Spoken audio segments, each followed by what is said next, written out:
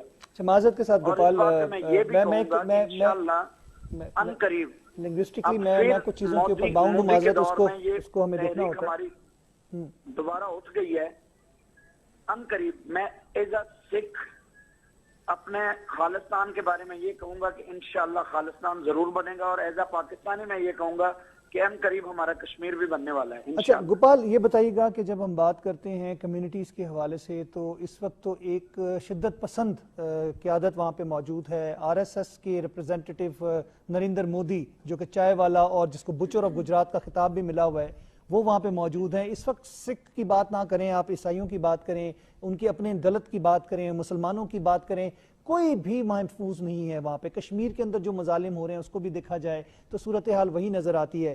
تو آپ سمجھتے ہیں کہ جمہوریت نام کی ہے، باقی سب کچھ وہاں پہ ایک ایسا نظام ہے جو کہ کالے قانون پہ مبنی ہے، جو چاہے جس کو مار دے، کوئی پوچھنے والا نہیں؟ دیکھو جی، میں اس پہ تو یہ کہوں گا کہ سب اتنے پریشان ہیں کہ وہاں پہ ہمارا اپنا جو مذہبی کیلنڈر ہے، جس کو ہم نانک شاہی کیلنڈر کہتے ہیں، ہم پہ اتنے وہاں پہ اب بھی مظالم ہیں کہ ہم اپنے کیلنڈر کے ذریعے زندگی نہیں گزار سکتے. جیسے ہمارے مسلمان ویر ہجری کے مطابق، جیسے کرسچن عیسوی کے مطابق زندگی گزارتے ہیں، ہمیں وہاں پہ نانک شاہی کیلنڈر کے مطابق زندگی گزارنے کی اجازت بھی نہیں. گوپال ہمارے ساتھ وہاں پہ جمہوریت کیسے کہہ سکتا ہے؟ رومینہ خورشید عالم صاحبہ موجود ہیں، جو کہ ایم این اے ہیں، پاکستان مسلم لیگ نون سے، ریپرزینٹ کر رہی ہیں کرسچن کمیونٹی کو بھی، مائنورٹی سے ہیں. رومینہ، کس طرح آپ دیکھتی ہیں اس وقت ہم بات بھارت کی کر رہے ہیں، جو کہ اپنے آپ کو اکھنڈ بھارت کا خواب دیکھ رہا ہے. آج یہ وہ دن ہے جس میں وہاں پہ سکھ کمیونٹی کے اوپر وہ مظالم ڈھائے گئے جو کہ رہتی دنیا تک وہ یاد رکھے جائیں گے. بدترین داغ ہے ان کے اوپر. کرسچن مشنریز کے ساتھ جو کچھ ہوتا رہا وہاں پہ اگر آپ دیکھیں، اور آج بھی لوگ محفوظ نہیں سمجھتے اپنے آپ کو، تو کیسے وہ دعویٰ کر لیتے ہیں اپنے آپ کو کہ دنیا کی دوسری بڑی جمہوریاں ہیں وہ؟ سب سے پہلے تو میں سچ چینل کی شکر گزار ہوں کہ ہمیشہ ایسے سبجیکٹس جو کہ بہت اہمیت کا حامل ہوتے ہیں، آپ ان کو ریز آؤٹ کرتے ہیں اور ان پہ بات کرتے ہیں.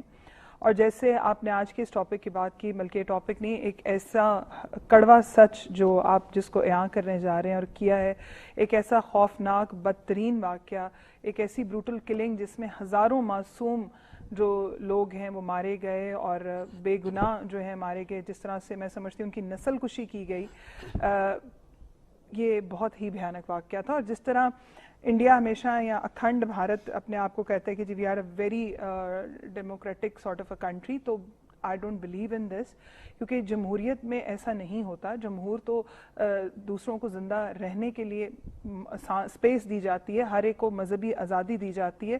اور وہاں پر اگر ہم دیکھیں تو بہت ساری اب تو ریسرچ جو ہیں وہ موجود ہیں، جن کے اندر بہت سارے لوگوں نے ان چیزوں کو اپنی ریسرچ کے ساتھ، اپنی ڈاکومنٹریز کے ساتھ، ویڈیوگرافک، جیسے کہ آج کل ہر چیز جو ہے وہ سوشل میڈیا کے اوپر اویلیبل ہوتی ہے، بہت ساری ایسی ویب سائٹس ہیں جن پہ بتایا جاتا ہے کہ کیا کچھ ظلم کی انتہا ہو رہی ہے. اور جس طرح اپنے ابھی دلت جو ہیں ان کا ذکر کیا، تو ان کے مطابق بھی ایک ہفتے کے اندر تقریباً 13 کے قریب جو لوگ ہیں وہ قتل کیے جاتے ہیں.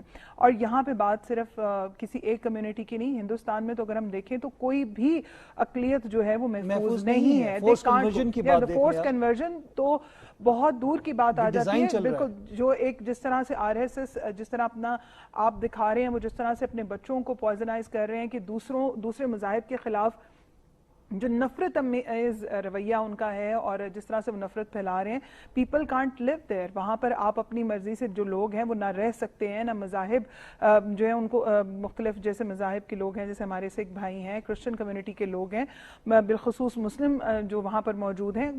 Who is free to go and worship? Like اگر ہم کیسے بھول سکتے ہیں کہ وہ شخص جو جس کو محمد اخلاق جو ہیں، جن کو انہوں نے سزائے موت دے دی اور کہا گیا کہ جی ان کو بلکہ میں کہوں گی ان کو ذبح کر دیا گیا اس لیے کہ یہ شاید گائے کا گوشت کھاتے ہیں، اور پھر ثابت ہوا کہ وہ گائے کا گوشت نہیں تھا، جبکہ بالکل وہ ثابت ہوا. تو کیا یہ انسانیت ہے؟ یہ کہاں کی جمہوریت ہے؟ بجرنگ دل نام کی چھوٹی چھوٹی دہشت گرد تنظیموں کو اسلحہ دیا جا رہا ہے، ٹریننگ دی جا رہی ہے، ان کے اپنے چینلز دکھا رہے ہیں جو کہ اقلیتوں کو، مسلمانوں کو، دوسری کمیونٹیز کو مارتے ہیں، ان پہ حملہ کرتے ہیں. چوہدری صاحب آپ کس طرح دیکھتے ہیں جب ہم بات کرتے ہیں صحافت کے حوالے سے؟ یہ تاریخ رقم ہو چکی ہے ان کے سیاہ باپ کی.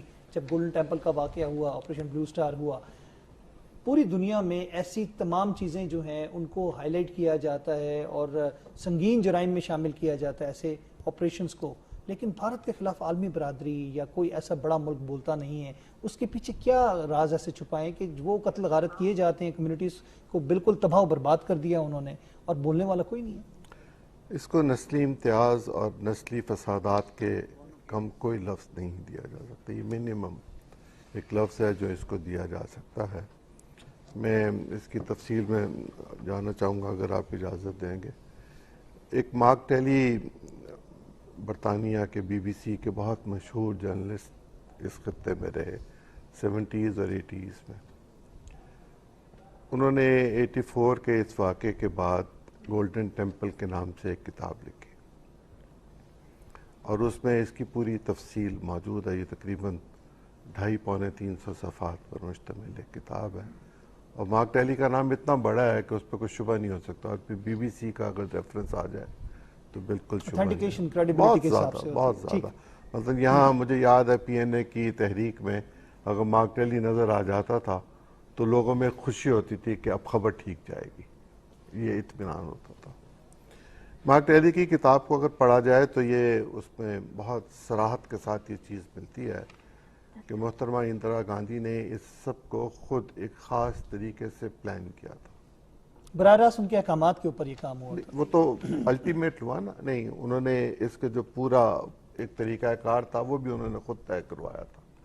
انہوں نے بعض ایسی شخصیات کو ایمرج کروایا تھا اور گیانی زیل سنگھ اس وقت انڈیا کے پریزیڈنٹ تھے اور انہیں اس بات کا کوئی علم نہیں تھا کہ کیا ہونے جا رہا ہے. یہ درست ہے کہ سکھ اپنے الگ وطن کا تقاضا کرتے تھے، آج بھی کرتے ہیں، پہلے بھی کرتے تھے، لیکن اس سے بہت پہلے انہوں نے انڈیا کے ساتھ ملنے کا ایک معاہدہ کر لیا تھا 47 میں جس وقت پاکستان بن رہا تھا.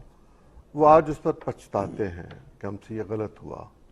ہماری ثقافت انڈیا کی ثقافت کے ساتھ اس طرح نہیں ملتی. اور پھر یہ کہ حسن عبدال اور ننکانہ صاحب پاکستان میں موجود ہیں اور جو سکھ یہاں نہ آئے وہ ایسی ہے جیسے ہم کعبہ نہ جا سکیں اور ہم اس سے محروم رہیں. ان کے لیے بہت عقیدت احترام ہے. وہاں جو صورتحال پیدا ہوئی وہ کوئی ایک دن میں نہیں ہوئی تھی. وہاں لوگوں کو کڈنیپ کر کے پہلے قتل کیا جاتا تھا. اس میں عورتیں بھی تھیں، اس میں بچے بھی تھے، اس میں سکھ قائدین بھی تھے. پھر کرفیو لگایا گیا تھا اور کرفیو لگا کے اس کو چاروں طرف سے گھیرا گیا تھا. اور پھر جس طرح یہ گوپال کہہ رہے تھے کہ وہاں پر حوض جو تھا وہ خون سے بھر گیا. مجھے اتفاق ہوا وہاں جانے کا، دیکھنے کا اس جگہ کو. وہ ویسی تو نہیں ہے جیسی وہ تباہ شدہ تھی، لیکن آپ وہاں جائیں، لوگوں سے بات کر کے دیکھیں تو ابھی بھی آپ کے رونگٹے کھڑے ہو جاتے ہیں کہ وہاں پر ظلم و بربریت کیا ہوا. یہ کوئی انڈیا میں ایک دفعہ نہیں ہوا. یہ حیدرآباد میں جب مودی صاحب وہاں چیف منسٹر تھے تو وہاں بھی ہوا، مسلمانوں کا قتل عام کیا گیا. گجرف گجرات کا خطاب ان کو اسی لیے ملا. بالکل. وہاں ایک صاحب تھے جن کا نام جعفری صاحب تھا. یہ رکن اسمبلی تھے اور کانگریس ان کا تعلق تھا. تو لوگ ان کے گھر میں پناہ لینے کے لیے، خواتین اور بچے ان کے گھروں میں آ گئے تھے اور انہوں نے 200 مختلف لوگوں کو فون کیے کہ بچوں اور عورتوں کو کچھ نہ کہو، جو کہنا ہے مجھے کہو. اور پھر جب کوئی صورت نہ بن سکی تو جعفری صاحب خود باہر آئے. تو جعفری صاحب کے ہاتھ کاٹے گئے، ٹانگیں کاٹی گئیں، پھر ان کو مار دیا گیا اور پھر اس کے بعد عصمتیں لٹیں، بچوں کو بالکل قتل کر دیا گیا. درندگی کا ایک عالم تھا. وہی جو گولڈن ٹیمپل بلو سٹار والا جو وہی سب کچھ جو ہم ٹرین کی صورت میں بھی دیکھتے ہیں. ڈائنامکس گوپال کو چینج ہو جاتے ہیں. باقاعدہ فوج استعمال نہیں ہوتی اب تو. وہاں پہ باقاعدہ انہوں نے اپنے غنڈے پالے ہوئے ہیں اور اسٹیٹ گینگسٹرز انہوں نے رکھے ہوئے ہیں اور جس سے وہ